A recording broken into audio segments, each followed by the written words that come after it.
Check-up no rádio com o médico ortopedista Dr. Anderson Sérgio. Seja bem-vindo aqui ao nosso Panorama 95. Dr. Anderson, bom dia. Bom dia, médico ortopedista e campeão brasileiro, né? De quê? E campeão brasileiro. Sim, pelo Palmeiras. Não pode esquecer esse detalhe, né? Até o próximo ano. E aí, como é que tá aí as expectativas para 2024? Tá bem, né? É engraçado que nos últimos anos a gente sempre foi acostumado, né? Chegar nessa época do ano, as especulações sobre contratações e tal, mas tá tudo parado, né? Ninguém fala nada. O mercado da bola tá meio lento, né? Vamos falar de joelho que tem mais pano pra manga, né? O uso de joelheira, pode ou não pode? E aí? Isso é uma dúvida muito frequente no dia a dia, no consultório. As pessoas, vez ou outra, me perguntam no Instagram, me marcam às vezes com alguma postagem em relação à joelheira. Então, assim, pode e não pode, né? Como assim? Vão ter indicações bem restritas para o uso da joelheira, mas de antemão é importante as pessoas saberem que a joelheira ela vai funcionar como se fosse uma bengala, uma muleta. Ela não vai tratar nada. Em alguns casos a gente vai ter uma indicação para aliviar a dor, para melhorar a dor do paciente, mas sempre servindo só como um apoio para o tratamento de verdade, que é o trabalho de fortalecimento muscular, a fisioterapia. Então, esse realmente vai ser o trabalho base, o tratamento que vai fazer o paciente melhorar. Muitas vezes a gente associa o uso da joelheira para alguns casos para a gente fazer com que o paciente tolere melhor esse processo de reabilitação, para que ele tenha realmente um alívio da dor usando a joelheira, mas sempre por um período muito restrito.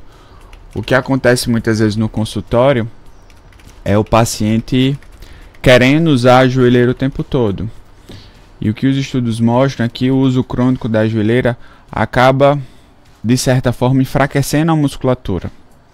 E tudo que um joelho doente, com alguma artrose, com alguma condropatia, com alguma lesão de menisco precisa, é de uma musculatura fortalecida. Então, se a gente usa a joelheira muito tempo e vai enfraquecer a musculatura, então em vez de a gente estar levando benefício, a gente está prejudicando, né? A gente está com o enfraquecimento da musculatura, a gente vai gerar uma sobrecarga maior no joelho e essa sobrecarga maior vai causar dor. Então, uma coisa que era para melhorar vai piorar e o paciente acaba ficando refém do uso da joelheira, porque ele percebe que quando ele tira a joelheira, volta a sentir dor. Então, eu sempre uso o exemplo de quando você está usando um martelo e você, sem querer, dá aquela escorregada e bate no dedo, né? A primeira coisa que você faz é xingar e a segunda é apertar o dedo. E quando você aperta, você tem uma sensação de alívio. Mas quando você solta, o dedo volta a latejar e volta a doer. Então a joelheira ela vai funcionar mais ou menos dessa forma. Apertou, você vai ter a melhora pelo aperto, não vai estar tratando nada. Então é importante os ouvintes, quem está acompanhando, saber que a joelheira não vai tratar nada de forma isolada. Ela vai ajudar, em alguns casos, a melhorar a dor por essa compressão. Nesse caso, estamos falando então da joelheira para o uso medicinal, não é o uso esportivo, por exemplo. Isso, a gente tem várias. Aí vamos para as indicações, né? Então, você vai ter uma joelheira profilática, uma joelheira preventiva, que você vai usar o quê? No esporte. Então você vai. Eu que era goleiro, então eu usava uma joelheira, né, para me proteger. Então é um uso de joelheira preventiva. Você vai. Alguns esportes, como você vê algumas vezes o jogador de handebol, o jogador de voleibol vai estar usando a joelheira para o quê? Para prevenir lesão. Então vai ter aquele acolchoado, então para diminuir o impacto direto no joelho que é inerente à atividade esportiva. Aí seria um uso profilático, preventivo da joelheira. Aquelas joelheiras que a gente usa, que a gente vê muito no dia a dia, aí são joelheiras de tratamento. Muitas vezes, algumas joelheiras a gente vê que ela completa, sem aquele buraquinho no meio ali da patela, e aquelas com o buraquinho na patela. aquelas com buraquinho ali no meio do joelho, com aquelas hastes laterais de metal e com aquele velcro em cima e embaixo, aquelas são as joelheiras que a gente usa muito para estabilizar o joelho. Então, um paciente que tem uma lesão ligamentar, que tem uma instabilidade patelofemoral, que muitas vezes, quando está andando, tem aquela sensação do joelho saindo do lugar, indo para um lado, indo para o outro, para frente, para trás. Então, aquela joelheira, ela tem o objetivo de estabilizar melhor o joelho. Ela permite a flexo-extensão, mas ela limita o movimento de rotação e de instabilidade lateral e medial. Isso faz com que o paciente sinta mais segurança para andar, né, no dia a dia, para fazer as coisas do dia a dia e para fazer o tratamento de fortalecimento e reabilitação. Muitas vezes a gente usa também essa joelheira no pós-operatório, também para estabilizar, mas é para um uso restrito por um tempo restrito. Então é importante os pacientes saberem disso, porque muitas vezes o paciente fala: doutor, quando eu boto a joelheira eu melhoro da dor. Mas você não está tratando, você não vai conseguir tratar nenhum problema no seu joelho só com o uso da joelheira. Então é importante passar em avaliação para a gente realmente ver qual é o seu problema, se é um problema de artrose, se é uma artrose patelofemoral, se é uma artrose fembrotibial, se é um problema de menisco. E a partir daí a gente poder indicar, né, primeiro saber se vai ter indicação e, em havendo indicação, a melhor joelheira para o seu caso, para você realmente ter esse elemento a mais no seu tratamento de dor. Então não é chegar lá na farmácia e pedir uma joelheira e colocar essa joelheira achando que vai estar tratando. Você no máximo vai estar se enganando. Tem pergunta aqui no nosso WhatsApp, 99205-3030. Vamos lá, o ouvinte quer falar com a gente. Bom dia. Cadê aqui o áudio aqui? Rapaz, travou aqui tudo. Você se lembra? Cadê Alexandre Costa? Também saiu aqui do estúdio. Aí, agora sim, deixa eu só voltar aqui então a pergunta aqui. Bom dia, Marcos Dantas. Marcos Dantas, pergunta aí a doutor Anderson. Porque eu tenho um esporão de galo, eu procurei um médico, ele me passou simplesmente um exercício só para me fazer. E faz 4 meses que eu estou fazendo exercício, não tenho melhora de nada. Tomo nimesulida toda hora, que eu não aguento a dor. Aí ele disse que eu ia melhorar com esse exercício, não melhorei nada. Pergunta a ele se tem cirurgia para esse esporão de galo. Aí eu vou enviar a foto para você mostrar a ele. E aí, doutor Anderson? Vamos lá. Essa é uma queixa frequente e eu vou levar essa queixa para outras queixas que os pacientes chegam. Então, o tratamento de dor, ele nunca vai ser unimodal, nunca vai ser só uma coisa. Então, se você consegue resolver só com um exercício, pode ter certeza, você ia conseguir resolver isso sem fazer absolutamente nada. Com ou sem ou apesar desse exercício, se você vai e melhora só com uma medicação ali, você ia ter uma melhora natural. O tratamento, ele está envolvido várias etapas, várias terapias associadas. Então, não é só o exercício, não é só o remédio, não é só a mudança de calçado. Então, no caso do esporão de calcânio, o famoso esporão de galo, a gente tem que associar várias coisas.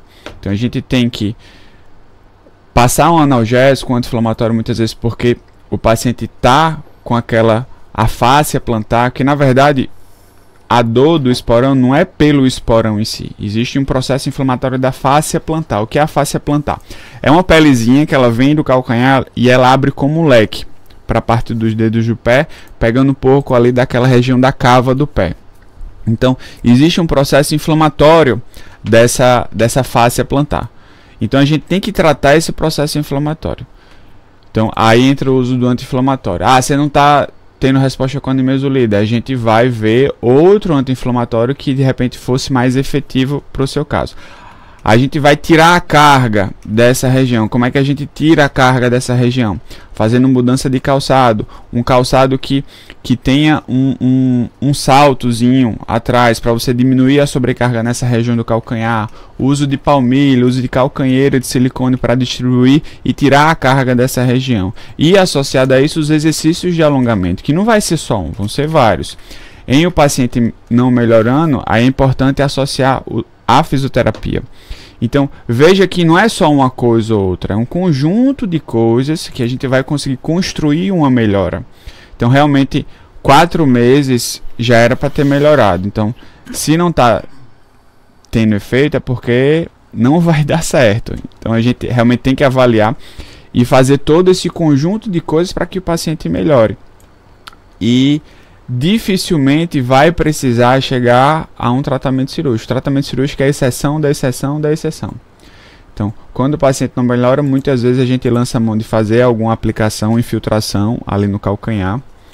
Eu particularmente não gosto, porque eu entendo que a gente pode fazer outras coisas antes de chegar ao ponto de fazer a infiltração, e dificilmente chega a esse ponto. Se você faz o tratamento certinho, segue o protocolo de reabilitação, a mudança de calçado principalmente, o paciente vai melhorar. Então eu acho que não é porque não está dando certo, é porque você ainda não fez o certo. Tem mais pergunta aqui no nosso WhatsApp, 99205-3030, bom dia. Bom dia, Marcos Dantas, bom dia, doutor Anderson. A minha mãe tem 79 anos e agora apareceu uma dor por trás do joelho dela. E ela tem usado essa proteção, mas não tem melhorado. Tomou remédio para dor e nada passou. O que pode ser, doutor Anderson? O que pode ser, doutor Anderson? Nessa idade, né, essa região aí por trás do joelho, geralmente é uma artrose na região da tróclea femoral. A região que articula ali com a patela e muitas vezes dá essa dor na face posterior do joelho, na curva do joelho.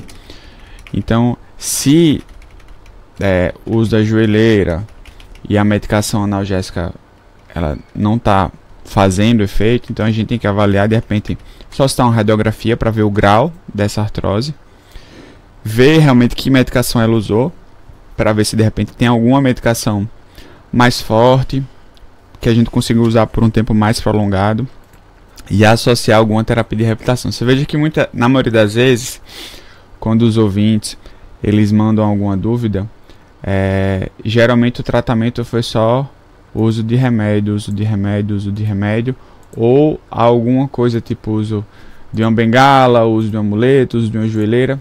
Dificilmente os pacientes e os ouvintes eles mandam mensagem dizendo que eu fiz a fisioterapia, eu fiz a academia aí 3 meses e não melhorei.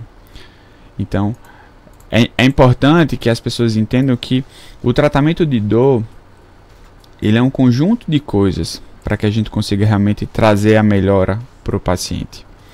E o que é melhorar? Muitas vezes melhorar dependendo da patologia. Por exemplo, sua mãe que tem mais de 70 anos. Melhorar para ela não é necessariamente ficar sem dor.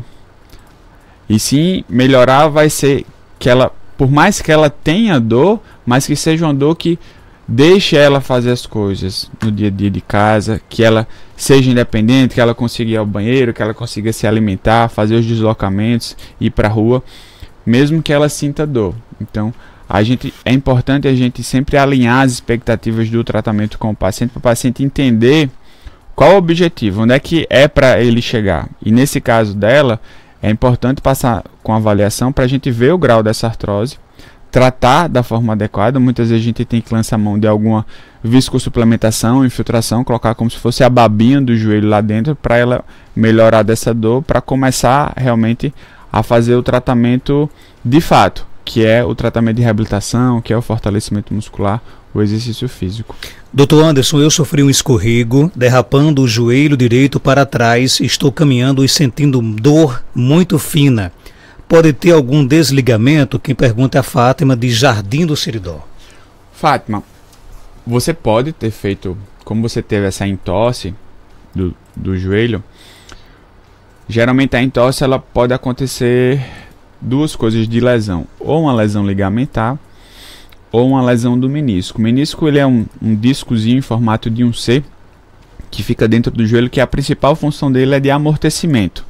Então, muitas vezes quando a gente torce o joelho, nesse mecanismo de rodar o joelho, ele vai e rasga uma parte do menisco e dá essa dor. A dor da lesão do menisco é uma dor que, quando você agacha, quando você sobe dessa escada, isso incomoda muito, aquela dorzinha fina, ou na parte de dentro ou na parte de fora do joelho. Se for na parte de trás do joelho, geralmente está associado a um processo de artrose. E se você sente o joelho saindo do lugar, você está andando, é como se ele quisesse sair do lugar, aí muitas vezes é uma lesão ligamentar. Então, o mecanismo de trauma, né, o jeito que acontece essas lesões, aparentemente você teve. Não quer dizer necessariamente que você teve a lesão. Pode ser só um processo inflamatório do trauma, da entorse. Está só a musculatura ou só os ligamentos inflamados. A gente precisa avaliar realmente para saber se tem essas lesões e tratar da melhor forma possível para que você fique sem dor. Eu melhorei muito do esporão calcâneo tomando nimesulida e deixando de usar sandálias entre os dedos. Correto isso? Cada paciente é um paciente diferente, a gente não pode generalizar. Mas uma coisa que a gente sempre orienta o paciente é evitar o uso de sandália rasteira, evitar andar descalço, priorizar sandálias, calçados que tenham um salto atrás, mas assim, eu sempre falo isso, não adianta ter o salto atrás e ter o salto na frente, que vai funcionar como uma rasteira. Então a parte de trás do calcanhar, ela tem que ser entre 3 a 5 centímetros mais alta do que a parte da frente, de tal forma que o calcanhar ele fique um pouco para cima. Isso com que intuito? Com o intuito de tirar a carga dessa região do calcanhar e jogar mais para a parte da frente do pé, distribuir melhor para a parte da frente do pé. Com isso você vai diminuir o processo inflamatório e com isso a dor. Então, nesse caso aí do paciente, ele usou um anti-inflamatório, conseguiu desinflamar e só com a mudança do calçado ele tirou essa carga da região e resolveu o problema dele. Mas já na outra paciente, aparentemente, ela fez isso e não resolveu. Então a gente tem que individualizar cada caso. Vai ter paciente que vai responder de uma forma mais tranquila, mais rápida, e outros pacientes que vão precisar de um tratamento mais prolongado. Mas dificilmente a gente não consegue resolver um problema de esporão de calcâneo. Tem um dedo de gatilho. Mostrei a médica da UBS, ela disse que tenho que procurar um ortopedista. Com tratamento melhora ou precisa cirurgia? Aí vai depender do grau do dedo em gatilho. O que é o dedo em gatilho? Ela até mandou para cá um vídeo aqui. Quando você dobra o dedo, você faz a flexão do dedo, e quando você vai voltar para esticar o dedo, ele trava, ele fica dobrado. Então você muitas vezes você consegue só fazendo força destravar ele, ou você tem que vir com o outro dedo e conseguir destravar. Então esse é o dedo em gatilho. Inicialmente, fazer exercícios de alongamento. Então é importante realmente passar no ortopedista para avaliar o grau desse dedo em gatilho, para saber se tem indicação já de cirurgia. Se for um dedo que a gente chama que ele é não redutível espontaneamente, quer dizer, você tem que, com muita dificuldade, com outra mão, destravar o dedo, geralmente já é indicação de tratamento cirúrgico. Quando você consegue naturalmente destravar o dedo, ele trava, mas você faz uma forcinha e ele destrava. Aí nesse caso, muitas vezes, fazendo os exercícios de alongamento, muitas vezes a gente fazendo infiltração local no dedo, tentando tirar um pouco dessa fibrose, a gente consegue resolver o dedo em gatilho. Mas é importante ela realmente o quanto antes procurar o ortopedista para a gente realmente começar esse tratamento, para tentar evitar o tratamento cirúrgico, que muitas vezes só resolve com cirurgia. O nosso amigo Zé Rubens colocou aqui: a melhor solução é a castanha da Índia para aliviar a dor, né? Tem um problema no joelho e a dor é aliviada com castanha da Índia. Cápsulas. Tá correto isso do Zé Rubens? Então, vamos lá. A castanha da Índia. Você vai ter alguns estudos falando do benefício da castanha da Índia e tal. Só que acontece. As castanhas da Índia que são vendidas muitas vezes em estabelecimentos não de saúde, ela não tem a miligramagem. Então o paciente muitas vezes chega: doutor, eu uso a castanha da Índia e melhor, mas aí eu paro de usar e volto a sentir dor. E ele fala: ó, tá aqui a castanha. Quando eu olho, não tem nada, só tem escrito castanha da Índia. Não tem a miligramagem da castanha, não tem dizendo se tem mais alguma substância associada. Então não tem nem como eu dizer se a castanha da Índia serve ou não serve. O que eu vejo é muitos pacientes dizendo que usa, melhoram da dor, mas que quando param de usar, voltam a sentir dor. Então assim, é como se fosse é semelhante ao uso de corticoide. Então o corticoide tem muito essa ação. Você usa, melhora. Aí quando para de usar, você tem um efeito rebote. Muitas vezes você volta a sentir dor até mais intensa do que você já tinha antes. Então você pode até usar a caixinha ainda para melhorar uma dor que você tenha, mas só usar a caixinha ainda pode ter certeza que vai estar sendo insuficiente. Você vai estar trazendo um malefício para a sua vida, para a sua saúde. Dr. Anderson Sérgio, ele é médico ortopedista, está no Instituto Penedo, na rua Maria de Fátima Gomes, 1260, bairro Penedo, aqui em Caicó. Telefone 996477721. Você pode seguir no Instagram, @Dr. Anderson Sérgio. Obrigado por sua participação. Vai correr no próximo sábado, Caicó em Movimento. Vamos estar lá, com certeza. Já se preparou? Você já é preparado por vida já, né? Não, estou me preparando. Corrida vai ser forte, né? Vai. Aí eu quero só ver como é que vai ser essa corrida aí. Em relação o percurso, vai ser qual o percurso, André? O mesmo do ano passado, né? Já puxar a André aqui para conversa. Bom dia os ouvintes, bom dia Marcos, Alexandre, doutor Anderson. Na verdade, doutor, é o mesmo do ano passado. Nós vamos sair da Ilha de Santana, Avenida Siridó, passaremos em frente à Igreja do Rosário. Vamos pegar Carlindo Dantas, a Ponte Velha. Vamos até o final da Boa Passagem, dando a curva naquele posto, voltando por trás do cemitério. Vamos até o Colégio Presidente Kennedy. Pegamos a esquerda na Carlindo Dantas de novo. Depois pegamos a direita para passarmos de volta em frente à Igreja do Rosário. E aí descemos para a ilha, onde finalizaremos a prova. Largada impreterivelmente às 17 horas. Famoso, conhecido como 5 da tarde, né? 5 da tarde, é verdade. Esse percurso engana demais. Mas rapaz, Porque tem uma subida, rapaz, tem uma descida. Justamente, você acha que não tem subida. Mas não com a subida, é só dali. Só que quando você vai ali, passou a ponte, ela é uma leve subida, Uma até inclinação, é uma inclinação.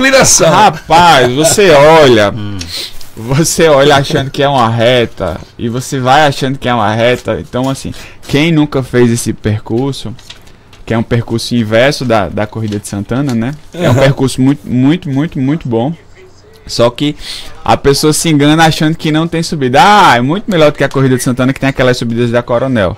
Não vá com esse pensamento, porque não é tão simples. O pessoal fica... Quando eu fui fazer esse percurso pela primeira vez, é uma corrida para você bater tempo, porque é só reta. Não é bem assim não, mas realmente é um percurso muito bacana. Com certeza a gente vai estar lá, eu, Rogério, Marcos, a turma, Carson, a turma toda lá, fazendo participação. E vai ser sucesso, viu? Já é sucesso, né? Obrigado, doutor Anderson, por sua participação. Um abraço. 7h45.